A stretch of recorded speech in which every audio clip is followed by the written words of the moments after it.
Sorry. All right, it's going to be fall. Tell you what, y'all stand, we'll go Lord, word of prayer.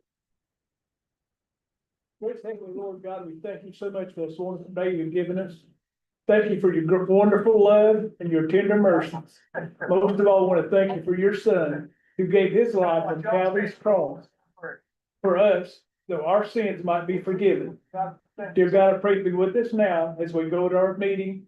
Guide us and lead us, and I pray everything will come out and it will give you all the praise and the glory. These things I pray in Jesus' precious name. Amen. I pledge allegiance to the flag of the United States of America and to the republic which stands one nation under God, indivisible, with liberty and justice for all.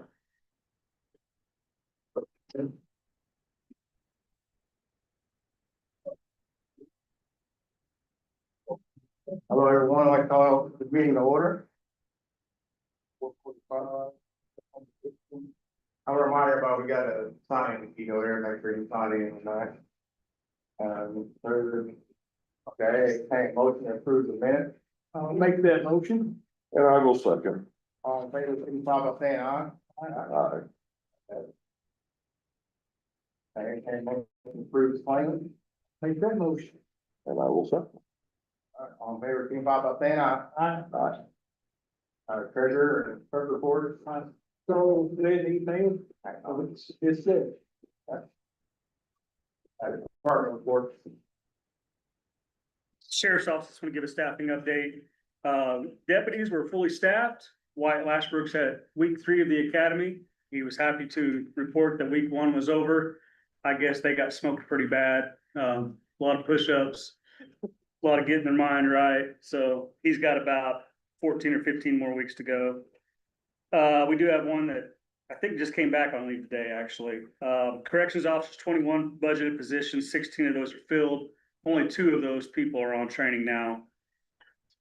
We're always hiring, always interviewing, and always testing. Communications officers were fully staffed. We got part-time stepping up.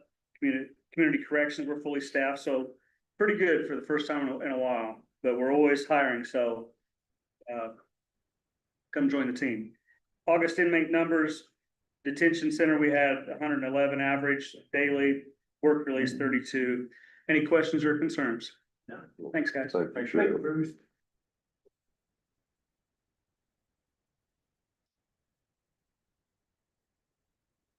Hi, Julie with the Gibson County Health Department. I don't have a lot to report. I gave you guys numbers the last time. We are having our memorial ride for on Thursday at 6 o'clock, starting by the pool. It is for overdose suicide awareness. It's mental health month, suicide prevention awareness month. So we are just trying to raise awareness in the county because our suicide number is really high. So 92 counties were 72, 92 being the highest. So we are trying to reach people, let them know that there are people here in the community who want to listen to them. So it is a memorial ride for those we have lost to that, and also for their families. So join us for that, and you can like our Facebook page because there's information on there, things we're doing in the community.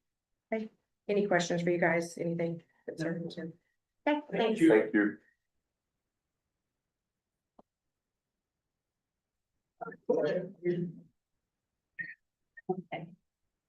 Sharon Waring for the animal shelter. It's been a bit since I've been here, but just as an update, first we'll do current stuff. Right now, our population at the shelter is 54 dogs and around 100 cats. So that's about 3.5 times the number of dogs we should be able to handle, and 2.5 times the number of cats. So again, if anyone wants to adopt, we will make you a deal. And yes, yes, most definitely. We do have a few more fosters, so I am encouraged by that, that some of the people in the county are helping to foster.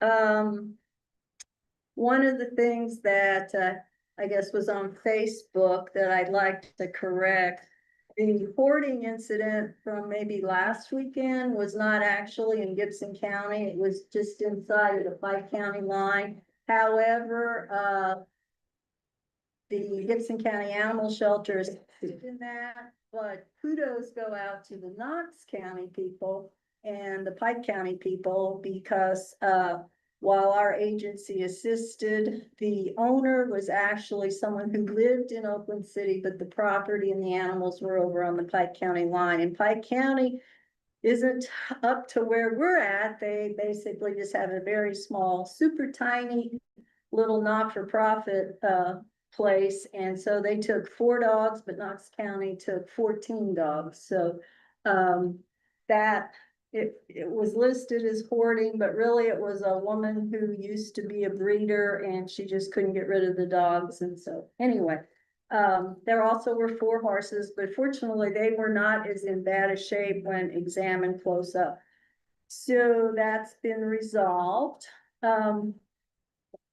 Then on to the new shelter. I was telling Brad, I was out there Friday evening and the walls are up. And there's concrete poured for part of it, but most exciting, there's little doors for dogs. Built in, you can see along one side, lots of little doggy. The doors aren't up, but it's framed in for doors, so it really looks like a building that might be housing dogs as opposed to just the highway garage putting up a new building, so that was pretty exciting. We are, very close to, with the TIF board. Jordan is here as a TIF board member. We went to the TIF board last week for their monthly meeting.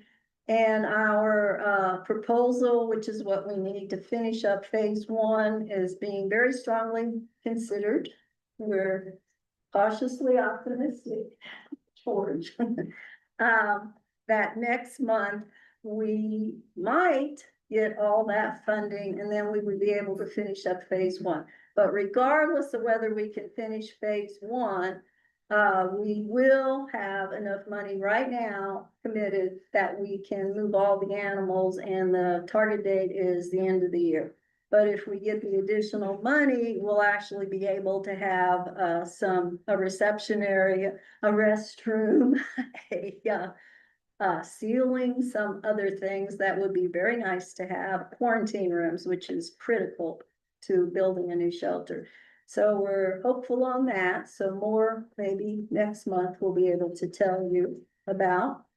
And then finally, because we are a not-for-profit, we are always doing fundraising. When October the 4th, the animal shelter's doing their yearly open house. So there's free soups of all kinds of varieties and drinks in. Lots of animals to see and cuddle. Bring your grandkids. So that's October 4th, but that's a fundraiser because in conjunction with the sheriff's department, Bruce, there you are. Bruce is not doing the Fido Fetch. However, a member of his department, Deputy Duke, the canine officer, and his handler will be there for the Fido Fetch, which I've talked about before. We sell numbers on tennis balls, and then all the sold numbered tennis balls are thrown out in the grassy area. And Deputy Duke and his handler, Barchette, Duke will run out and pick out 3 balls, and the winners, the numbers on those balls will win either 300, 200, or 100 in cash. And then last year, and they're planning on doing this again this year, this will be around 1 o'clock. Deputy Barchette and Deputy Wyatt do a little demonstration with all the great things that Duke does. Search and rescue and sniffing and just being a great looking dog. So you can come out and see that and watch the Fido Fetch and hopefully buy a tennis ball number, because all that money goes into our medical fund, which is what we use to help fix animals over the course of the year. And then October 12th, for those of you that are golfers, Axel Frudenberg is once again hosting a golf scramble for the benefit of the shelter. So anyone who plays golf, it's very reasonably priced when I've compared the prices to other golf scrambles. So come out on a Sunday afternoon, Oakland City, and help support the shelter. Okay, that's it.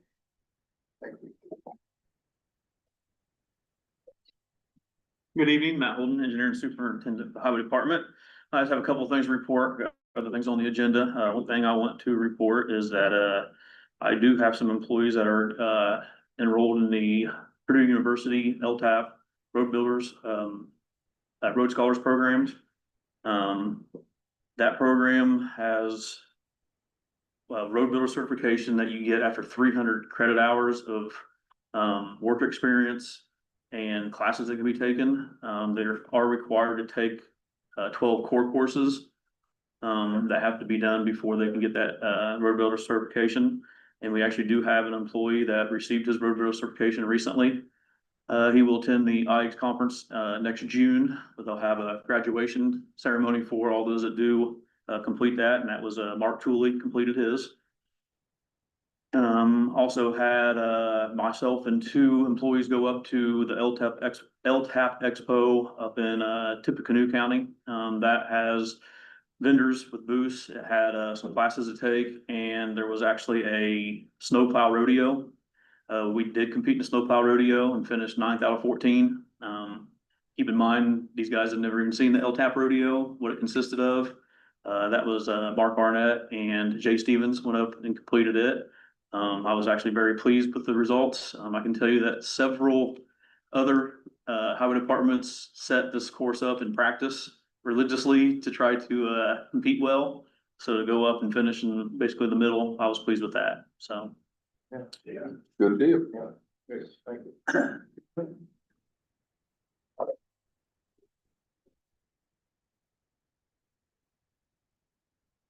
And I gave you guys the August numbers. You'll see that we collected more than what we billed. The Medicare audit is finally over, and we're starting to get our money in from that.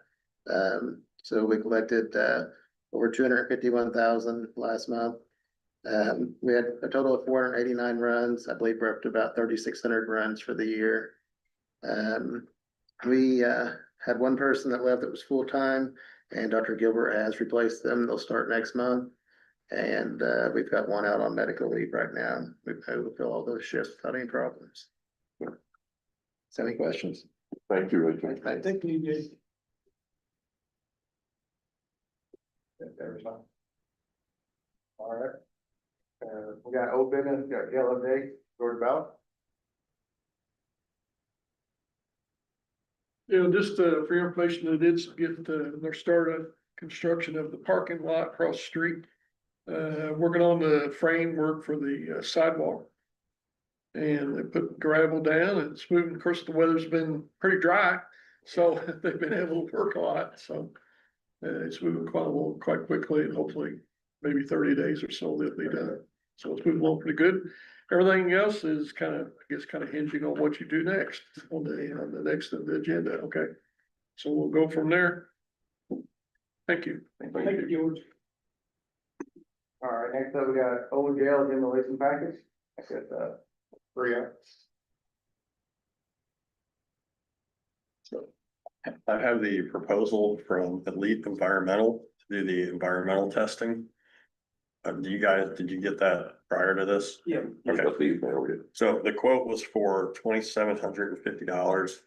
That is to inspect the old jail and basically look for asbestos, document and verify where the asbestos is. And then with that, you may have to get a quote for the actual removal. When you say old jail, you mean the old jail or the entire? The entire old jail. Okay. I think was it 84? 48. 48? 48 or 89. 89 and 48. Okay, so the entire structure. Yes, Right. Okay. yes. But this is needed to verify if there is asbestos before we actually do the demo. And do you need a copy? I brought extras. We will, You know, what was the total, Jason, remember what the total cost for everything is? For everything, including the asbestos study? Yeah. I don't, I can get it, but I don't. I think we would need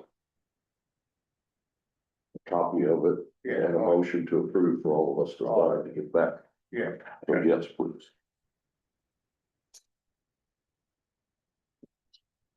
We just need one. You think no go or something. So you were asking the total? 37,500. That was Three Eyes estimate for building deconstruction and utility decommissioning. Sound correct, Lyle? Yes. Yeah. And then also the parking lot design after demolition. Christian needs some president. Question. Go ahead, sir, Mark. Concerning the 1948 jail, besides asbestos, or any concerns with lead paint? Yeah, they'll look for that as well.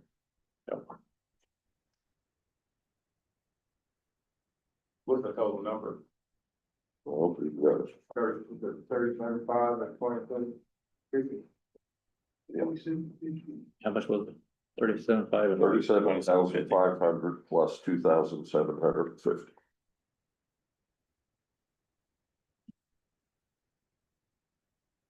$40,250.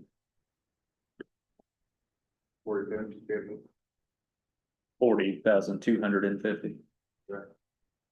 All right, that being said, I know we've, talked to Dee, we have it in our budget that we can afford that, so. And with that being said, entertain a motion to approve, Three Eyes package for $47,250. I will make a motion to approve Three Eyes proposal, first for the $2,750 to do the study for asbestos and other, possible materials that will need to be disposed of properly. And then for the $37,500 plan for a, deconstruction plan for the building. You made the motion. Yeah. I'll second. All in favor, signify by saying aye. Thanks, John. I'll just get it back to you. Yeah, well, I guess signing one of these. Give it back to them.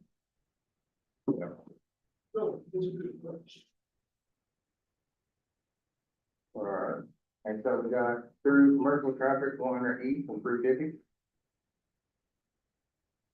So this is just a continuation of what was brought up last meeting. I see Mr. Bacano's here who has an interest in that. Toyota is here as well. They're aware that there may be some regulations passed this evening. Do you want to say anything else, Todd? No, I think we're gonna talk about verbs tonight. You have a recommendation? What I have seen was just no through semis. I've seen that. Actually, I just seen it since the last meeting. I saw it somewhere. I don't want to put a bunch of words and verbiage to read because it distracts drivers. So I would like to just see a no through semis, sign. And that would be, east of 100 south or 100, Yeah, 350 south, east of 100 east and west of 350 east. And in conjunction with that, we would like to formally ask the representatives of Toyota to please encourage their vendors to use the state routes rather than our county roads anytime it's possible. Right? Yeah, correct, yeah. I can speak to that. We already have formally requested all of our Toyota side truck drivers that go anywhere east of 100 to not do that. And they send notifications to all their drivers to not do that. Right. And we appreciate that. We also know that you can't control them all because they put it in their GPS and, you know, but we do appreciate your cooperation. Thank you. We don't need, do we need anything with that? if you're going to approve the no through traffic, and that's what you're. Go through. No through semi traffic, no through semis, yeah. No through semi signage, you would need to take action on that through a vote. Well, then I would make a motion to authorize the county highway department to post signs on 350 east for no through semi truck traffic. I'll second that. All in favor, signify by saying aye. Aye. Okay. New business, we got approval of opioid grant money. David. I don't say your last name, but, Mess it up all the time, I should have changed that. David Doty. First, I want to thank the board, for allowing to put together a diverse board to try to make decisions on some money that was really tough. For those that don't know out here, a lot of pharmaceuticals through the state of Indiana a few years ago was sued for taking kickbacks and overprescribing dangerous opioid pills, Lortabs, Oxycontins and everything.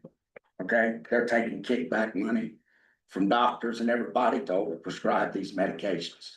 And the state of Indiana sued them and some money come out, and there was restricted money and unrestricted money. So I just wanted to explain that to everybody. So I thought we had a really good diverse board with a lot of different opinions and a lot of different views, and we all got along and worked really hard to make a decision here in the best interest. The Gibson County Health Department has done wonderful there. She's got a program for mental health, starting with what she was talking about today, suicide prevention, all the little things that can lead up to people not using drugs before they even start the first time. So that was approved by this board at $206,000, and it's in there. That's the restricted funds that have so many guidelines to it through the state. You have to watch what you do on that one because the state has so many guidelines there for it. So the unrestricted money really didn't have many guidelines to it. It was kind of left open. But our board decided when we first met that we decided it was best to have an addiction component to it. So we thought that was best. And when we took applications there, and some was approved and some wasn't, we decided to go with True Hope of an unrestricted amount with their program. And it deals with a lot of the pregnancy stuff, moms and stuff, and these things and other that can lead up to it. And it has an addiction component to it for $9,022. Then we had the Gibson County Council on Aging of $13,468. It may sound funny to y'all, but our elder people do take opioids, and they do get really hooked on them, and they get dependent on them. And she's going to bring some programs in to give them an idea of what it is, what it's like, what not to do, what to do, so our elderly people don't get hooked on these dangerous opioids. And then we have, what's the other one here? A program called Remnant Warrior Ministries. Now I went through that one. That's got a lot of stuff in there. It's really good. It's for veterans, it's for people with PTSD, mental health. It's got an addiction component for people that's on it. Their drug tests, they screen, they do all these things that we feel was necessary. And that's at $30,000.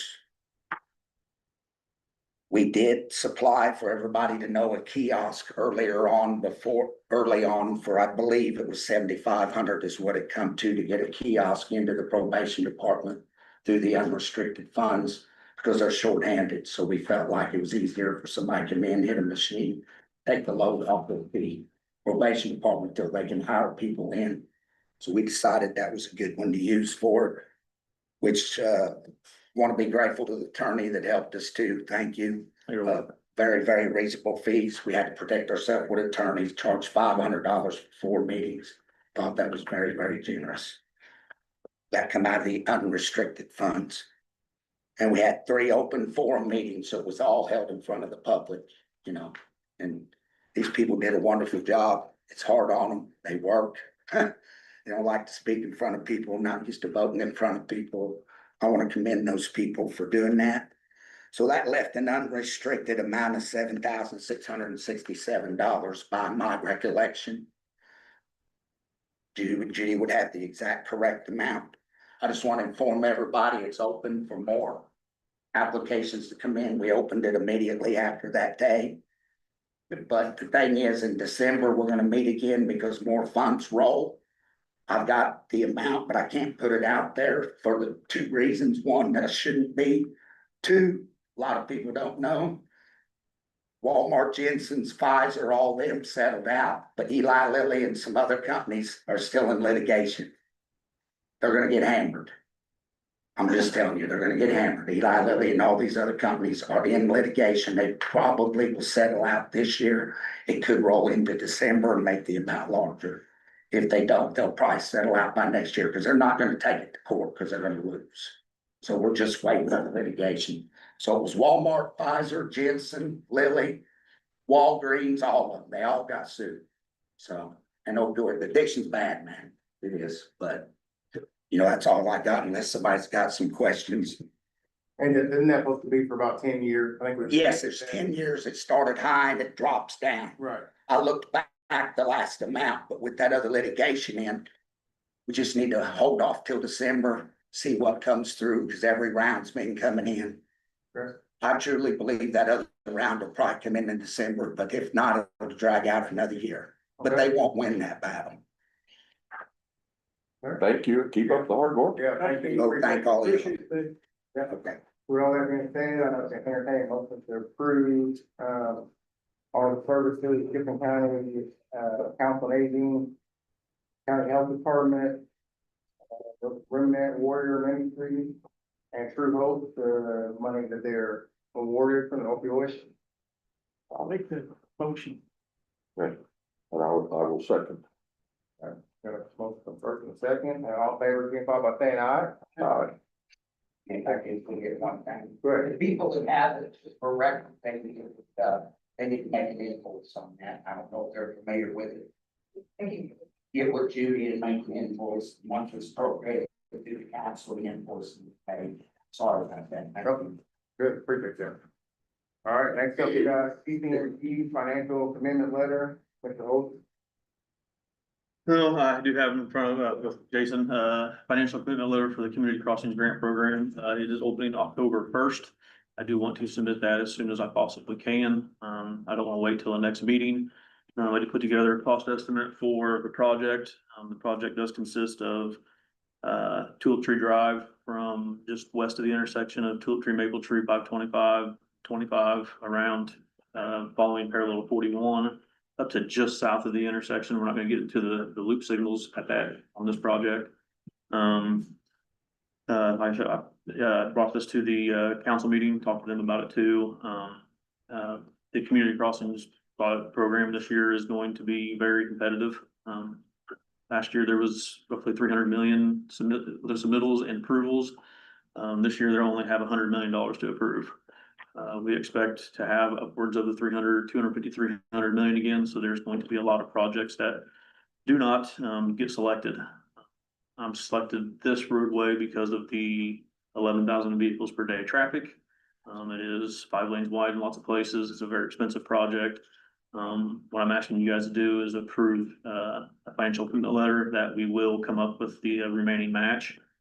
We're only required 20%. This is actually a 65% match because of the size of the project. It's currently money allocated out of TIP to cover the rest of the match. I did put other sources of funds on there, if need be, but, I just need the letter approved. So that's one of the many steps on this grant process. So. All right, that being said, entertain a motion to approve. Please say it. Right. For the total project. Okay, so entertain a motion to approve for a total amount of $2,885,82 and $2,885,82. That's for the project cost, and then what all these. Our match would be Just our match. 1,885,000. 1 million, our match is gonna be, our matching fund amount is $1,885,82. Need a motion to approve I'll that. make that motion. And I will second it. Okay, all in favor, signify by saying aye. Aye. Thank you. Thank you, Matt. There you go. Yeah.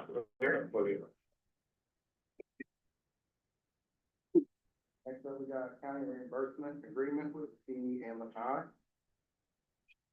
First of all, we've got 3 representatives here from Toyotas. We appreciate your attendance here tonight and they can answer any questions that you have about this. I've sent the reimbursement agreement that they have requested us to the county to entertain. I have reviewed it. I approve it.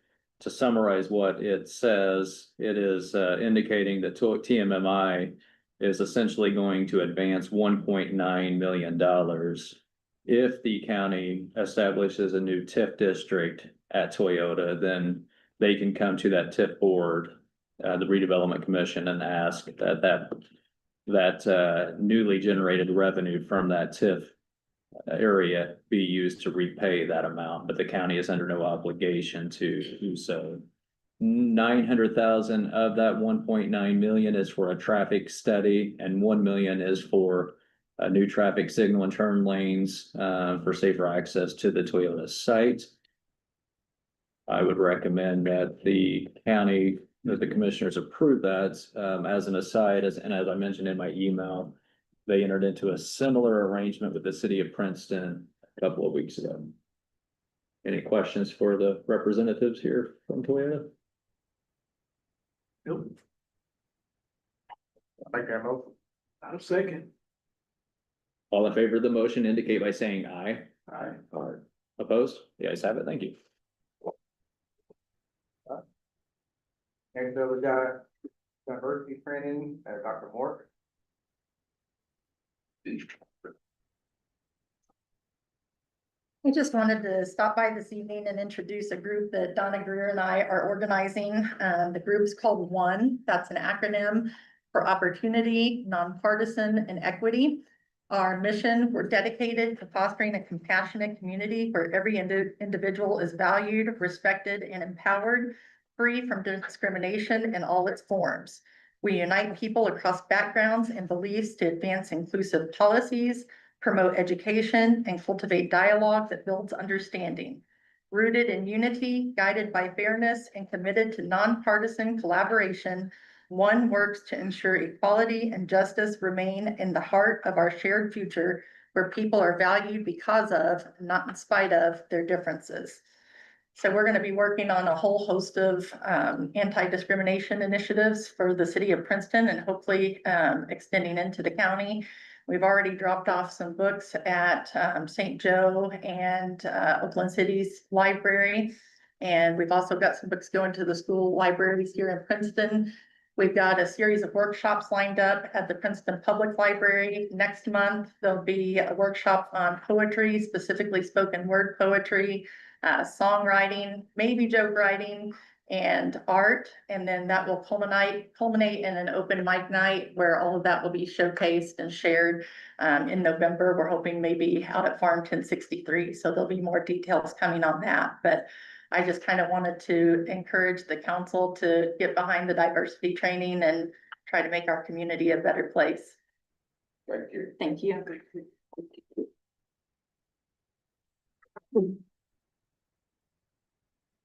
Next up, we have easement for mainstream at the health department.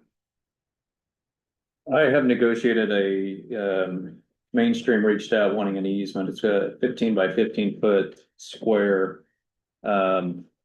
I think you all have seen the image of where it's gonna be located. They've actually agreed on my request to move it further, south and west from the original location.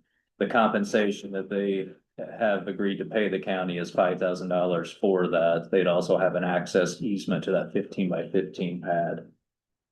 Here's what it looks like now, if you can see it just a little further. Right. So you just need a motion accepting. Yes. Second. You're gonna have to speak up, Julie. I'm sorry, we can still park there and your trailer into the barn and pass that. Yeah, Can't tell. Right. yeah, it's, the current location would be even further south and west, so it's kind of in the wooded area. The only thing might be is if they have to come in and do some maintenance, you might have to move a vehicle for them to get a truck. It shouldn't affect you. Other than that. Okay, then I would make a motion to accept the agreement for the easement. I'll second that. All in favor of the motion indicate by saying aye. Aye. Opposed? The ayes have it. Thank you. Next up, we got medical personal leave. Yes. And we just have one medical. You got one medical and one approved, one medical leave. I'll make that motion to approve the medical leave. Second. All in favor, signify by saying aye. Aye. Aye. All right, we got any public comment? You skip Marcus? Huh? Skip Mark. No. Oh,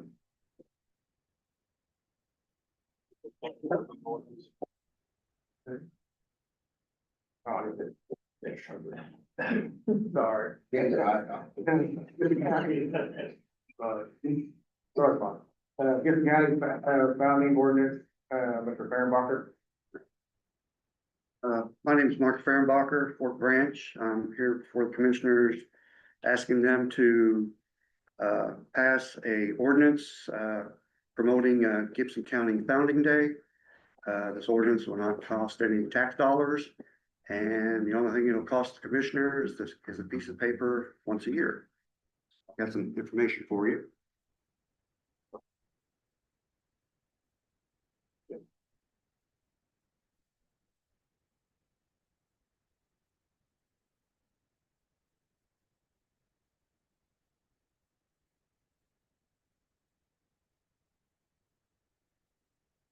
Okay, a little background.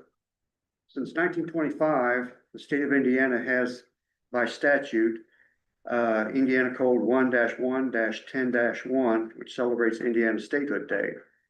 And that statute says, section 1, the governor shall issue a proclamation annually designating the 11th day of December as Indiana Day, and in pursuance thereof, suitable exercises having reference to the historical events to be commemorated thereby, may be held in the public schools of the state and by citizens generally throughout the state in appropriate and patriotic observance of the anniversary of the admission of the state of Indiana into the Union. Along with that statehood day, as far as employees, and I want to add this little blurb, Indiana Statehood Day, celebrated on December 11th, is not a state recognized holiday for state employees in Indiana. While it's a day to commemorate Indiana statehood, state offices and most businesses operate as usual. State employees, like other Indiana residents, will have a regular work day on December 11th. The reason I wanted to mention that to you is that if we did pass something at the county level, that you are under no obligation to, provide a day off to county employees. But, and there's a big but and a big if in the future, if you wanted to sweeten the benefits package for a county employee, you could have Founding Day as a holiday. I just wanted to mention that, and it's totally up to you. So anyway, also in accordance with Statehood Day, there's a contest that involves fourth grade children throughout the state, where they write an essay. And last year's topic was learning in Indiana. And what's nice about this competition is they pick 4 winners, and the top 4 winners throughout the state each receive a $529 prize deposited in their 529 college fund. So anyway, that's at the state level, and I was wanting to propose that we do this at the county level. So my proposed ordinance, and it may not be in the proper format for an ordinance, but basically it's just similar to what is at the state level. It'd be ordinance 2025 whatever the next number is.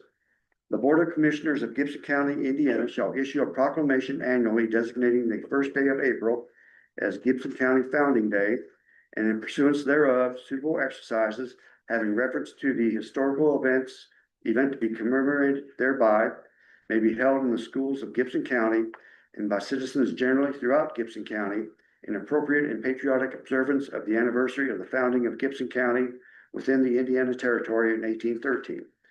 So basically, this is meant to promote Gibson County, give an avenue for school children to, see what they think about the county, and just a means of promoting the county,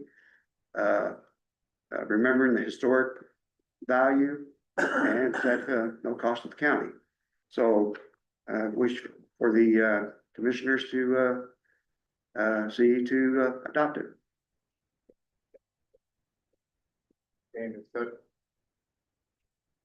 Now, what I would suggest if you wish to adopt this is, and there's no real big rush for it, but I would like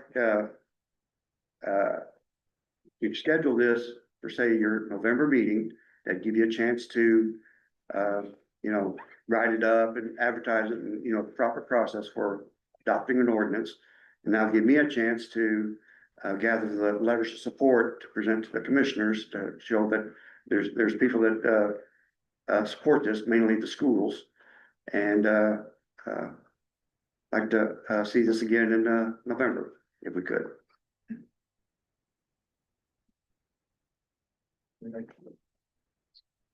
So just table it for future consideration. Can I ask a question? But, Besides the schools, who's gonna facilitate this whole thing? Well, it'd be mainly start with the schools. Schools got their own, but like the other, like, you know, if Gibson County's gonna do it on. Well, if we do it at the county level, I was thinking maybe down the future, maybe a joint venture between like the Chamber of Commerce, the Convention and Visitors Bureau. Just something to think about. Yeah. And if we ever get the county museum, going, that would be a great. Mhm. As long as we got people to facilitate, it'd be a good thing. It's always something to consider.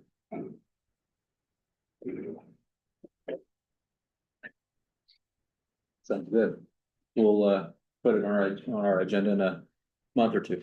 Okay, could I have the what the next, what the ordinance number would be, so I can start working on the We won't know because if we bring it up in November, it's hard telling how many will be passed between now and then. It may be none, maybe Okay. one more from right now. We can just fill that in on the day. If they do decide to adopt an ordinance to that effect, they can just say 2025 dash blank and we'll fill in the number that night. all right, so see y'all in November then? Yeah. Thank you. thank you. Well, before I leave, I got some goodies for you.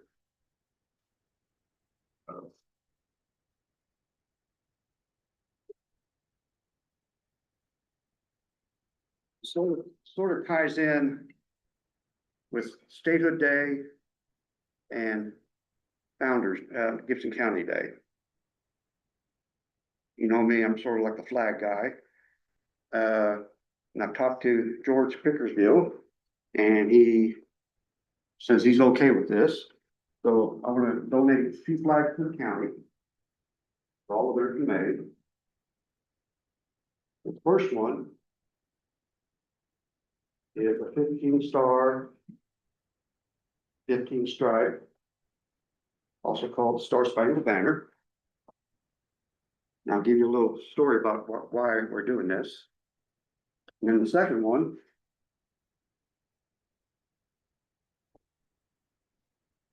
is a 20-star American flag. Now, 30 stripes on that one. 15, or no, 13. And I'll tell you the reason why. Okay. Those are official American flags. The 15-star, 15 stripe was the official flag of the United States from May 1st of 1795 through July 3rd of 1818. So Gibson County was formed in April 1st of 1813. Indiana became a state December 11th of 1816. So that 15-star, 15 stripe was the official flag on both those occasions. Okay. Now, that 20-star flag was the official flag from July 4th of 1818 to July 3rd of 1819. But that's the first flag that has as the 19th star in Indiana. So technically you have a choice on which flag to fly for Indiana Statehood Day. Either or would be fine. Now, as far as the Star Spangled Banner, something that I think you might find interesting. Gibson County was founded in 1813. And as you know from history, that was during the War of 1812. Well, the territorial governor at the time was William Henry Harrison. But when he left to fight in the War of 1812, the acting territorial governor was John Gibson, who is the namesake of Gibson County. Well, anyway, later on in the summer of 1813, there's a lady that sold the big Star Spangled Banner at Fort McHenry in Baltimore. The lady's name was Mary Pickersgill, who is like the great aunt of your veteran service officer, George Pickersgill in Baltimore. So I just thought it was coincidence that the Star Spangled Banner has basically a local connection here. So I just wanted to make those donations to the county. Thank you.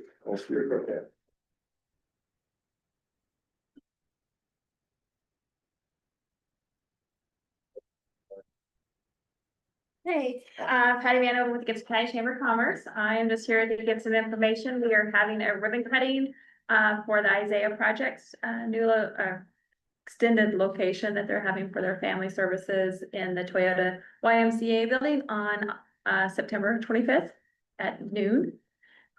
And then our annual awards night is November 20th. So if you have any business in Gibson County that you would like to nominate for one of our 3 awards, please get with us.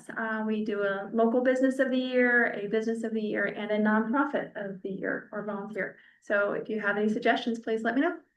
Thank you, Patty. Anybody else with public comment?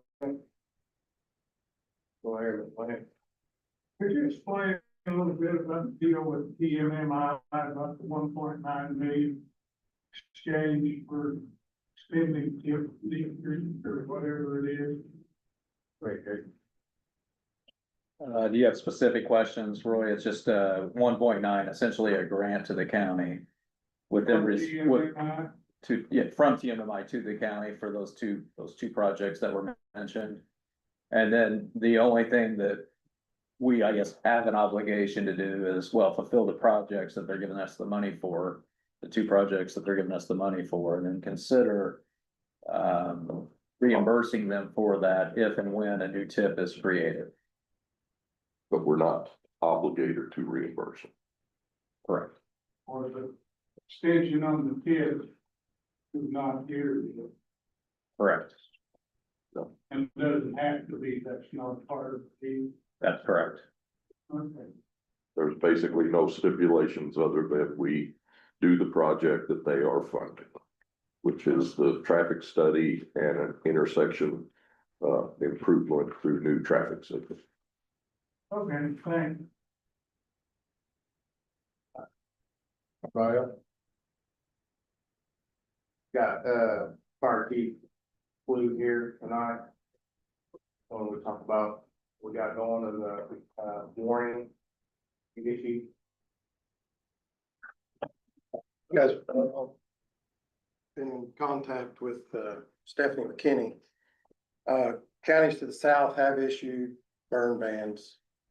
We collectively amongst the fire chiefs of Gibson County, our Chiefs Association, conferred via text over the weekend. We don't feel the need to initiate a burn ban at this point, rather issue a warning to the public that conditions are favorable for fires to get out of control quickly. Then also remind people, if you do set a fire and it travels to a neighbor's property, you are responsible for any damage caused to your neighbors or embers flying in the air, causing any damage. So at this time, the Fire Chiefs Association would just recommend that the commissioners, publicly announce a safety warning that conditions are favorable. I know that there's supposed to be some rain in the forecast, maybe, this weekend and first part of next week. Hopefully that happens. If not, we might have to come back and revisit this again, but, just in light due to the fact that so many counties around us are starting to issue these burn bans that, we don't want to tell somebody that, hey, I know the farmers are out in the fields and they're doing their stuff and you know, along with all that comes fence row clearing and things like that after the fact, so. You know, farmers have the right to do what they need to do, but they also need to be very cautious with what they're doing. So. I would like to reiterate that the three of us have been in very close communication with our EMA director and the Fire Chiefs Association. And they are the experts, so we're consulting with them and going along with their recommendations. Don't go that far. Anyway, that's how the committee came up. We run into burning buildings, I wouldn't call this a smart people. But anyway, yeah, I just thank you guys for your time, and if Just Jason can wordsmith something fancy to. we need to make a motion to formally issue vote. Yes. I'd like to make a motion that the commissioners issue a public warning, for the extreme high fire conditions. So does that sound okay? Okay. I second that. All in favor, signify by saying aye. Aye. Ayes have it. All right, anybody else? All right. We'll make a motion to adjourn. That's it. All in favor, signify by saying aye. Aye. Okay. Thanks, everybody. Grant agreement down for Toyota. If you need any more info on that, whatever, just, not get hold of the driver. Sounds good. I would, guess remind Judy, for November, one of those November meetings to put. Well, actually, November 4th, I think I got written down at 8 a.m. Okay, just make sure she knows that it's in the agenda, so. Tell her now, I guess. Yeah, you can, or you can remind her both to do. Pretty interesting, but. Pretty interesting. I was just looking up the date before you said it. To see if that was. 3 years before state. Right? Yeah, got a lot of interesting things. Did you know?